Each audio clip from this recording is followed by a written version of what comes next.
Oh boy. But this is the day that the Lord has made. I am rejoicing and I'm glad in it. I rejoice no matter what because we don't wait for things, for the happenings to go right. We stand firm knowing that no matter what, we're gonna be just fine.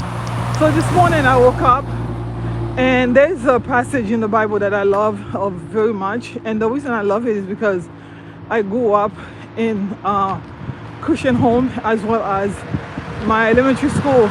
I was at a Christian school, so we had to memorize scriptures and study scriptures. And one of my favorite passages is in Psalms 124, and it talks about, you know, the help that you can get from the Lord. I memorized it. It's something that I know by heart, and I can recite it in multiple languages because I've memorized it over the years. Psalms 124, and I'll share that with you all later. But I just want to say that I don't know if you all saw the Super Bowl. I'm sure you did. If you didn't, I'm sure you saw something outside of that. And Kendrick Lamar talks about, in his song, he said, you can try to rig the game, but you cannot fake influence. You can try to rig the game, but you cannot fake influence. And I've been thinking about that. And as I was walking here, I'm thinking about how do people rig the game? Well, you rig the game in so many ways. If you're an employer and you have a job posting and you say the job requirement is the person needs to have a bachelor degree, when you know that the job could be done by someone who has an associate degree or even a high school diploma, but you put the high standard so that you could rig the game. Many times they do that because person who will come who's qualified, they'll tell them, well, you don't qualify. Meanwhile, they'll hire somebody with a high school diploma for the same job and pretend that, well, they have 4 years experience. That's why we use it instead of a 4-year college degree, right? You rig the game that way. You rig the game when people who do qualify. I was in banking for 10 years, so I know, I've seen it with my own eyes. People qualify for a loan, they submit applications, and you rig the game by denying some people when they are more than qualified, and then you give others who are less qualified an approval because you know once they get that loan, if it's for a business or if it's to own a home, they're gonna be able to build generational wealth. Meanwhile, the other group of people are trying to do the same thing. You deny them the opportunity to build generational wealth. You rig the game when, it could be even a party. A party starts at 7, but you tell someone it starts at 10 o'clock. By the time they get there, everything is gone. Some people have done that. Or you tell someone a party starts at 7 when it's supposed to be at 4 o'clock. Whenever you're not truthful, you're not upfront, you're not fair, you are rigged. The game is rigged. The game is rigged when you're not truthful, when you're not fair, and when you're not upfront. Now, in so many situations, it's non-consequential, basically. Some situations are non-consequential because at the end of the day, if I go to a party late, maybe I missed out on the good food, or maybe there was a music, there was a act, like a performance that I missed out on. But that's not gonna kill me. That's not gonna kill me. It doesn't matter because I can move on and go to another party next time, right? But when someone is supposed to have a job, after college, after committed to 4 or 5 years of education, and they're supposed to have a job, and that job is supposed to help them build not only wealth for themselves, but generational wealth. And you deny them that opportunity when they were more than qualified. Now, not only it's consequential for them, but also consequential for generations to come. And the same thing with generational wealth. I studied money, finance, and I talk about financial matters. And when someone who is in their 20s, 30s, are ready to purchase a home, and they are getting fully employed, and they're being denied for loans, for opportunities to buy a home so that they can build that equity and generational wealth.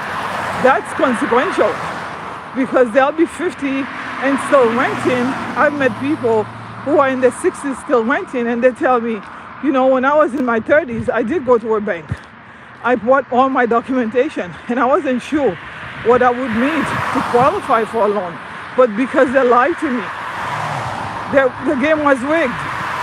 They told me I wasn't qualified, when now I look back, I was more than qualified because my next door neighbor or the friend at work who got qualified for that first home, now her house is worth $1 million, $2 million, especially in the area where I live now. High equity, and they're able to retire, then go on vacation and pay for their kids' education. And of course, they tell you they worked hard.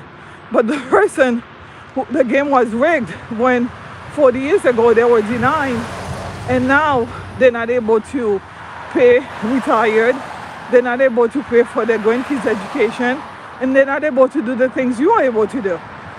So we cannot blame the person, but they were beneficiaries of a rigged game. The game was rigged against some people. So I'm not here to blame individuals. I talk about institutional issues, systemic issues, because I grew up around a lot of diverse group of people. Ever since I was back home, my parents were in ministry, so we had international, white, black, Hispanic, Chinese, everybody come into our home, and they stayed, they became part of the family. So I know people's hearts, okay? I've been with people, especially those who are believers. I know they know about justice because they know about Christ and they know what's right. That doesn't mean sometimes they don't need to be checked. That doesn't mean sometimes they need to be educated and informed, because if you're not directly impacted, you may not know what somebody else is going through. So the key is to have humility enough to say, I want to learn. How does it feel for you to be in this situation? Because I know I'm not directly impacted, but if I'm a believer and I believe in justice, I want to know so that I don't myself keep continuing the same as part of my community, and also I can empathize with you and be part and carry the burden with you and help you. So I'm familiar with woke people from every culture.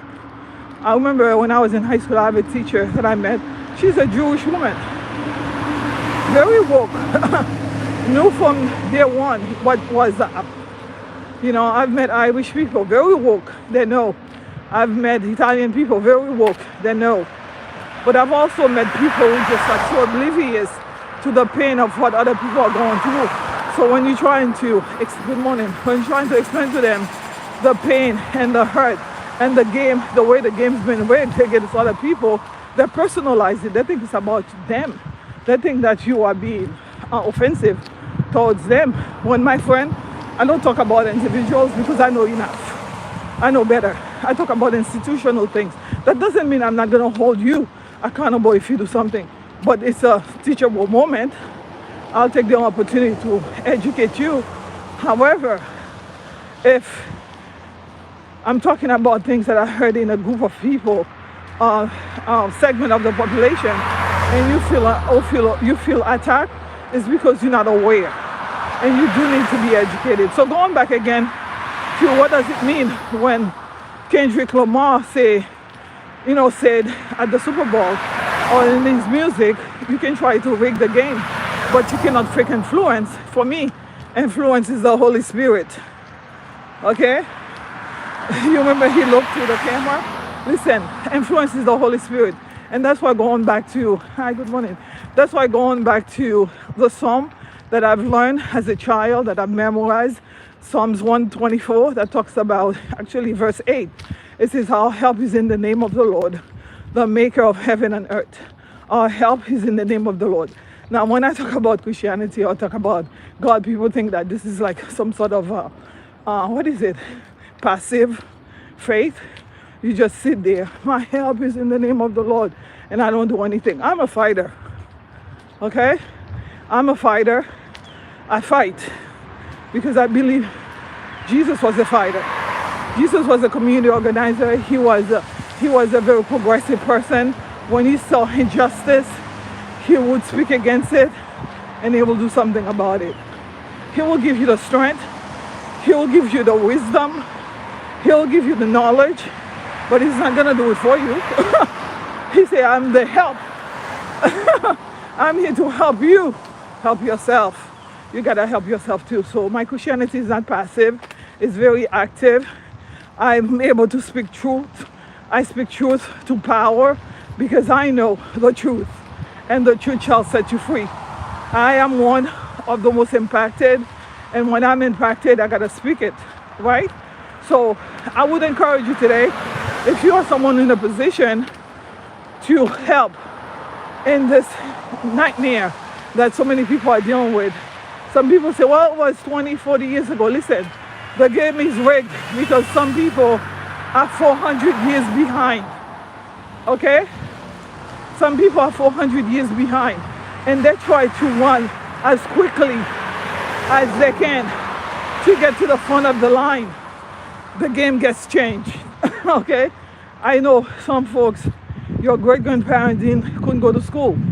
Your grandparents couldn't go to school. Some of you, even your parents could go to school. But you managed to work so hard. And now you have your masters, your PhDs, and then you get in front of the line and they're telling you, you still don't qualify. So, I believe in a God of justice. Psalms 23 said he prepares a table for us in the front. What is it? Prepares a table before us. Oh gosh, I cannot think. In the front of our enemies, basically, he's preparing the table for us in the presence of our enemies. And our cup will overflow. My cup overflows with love, with compassion, with truth.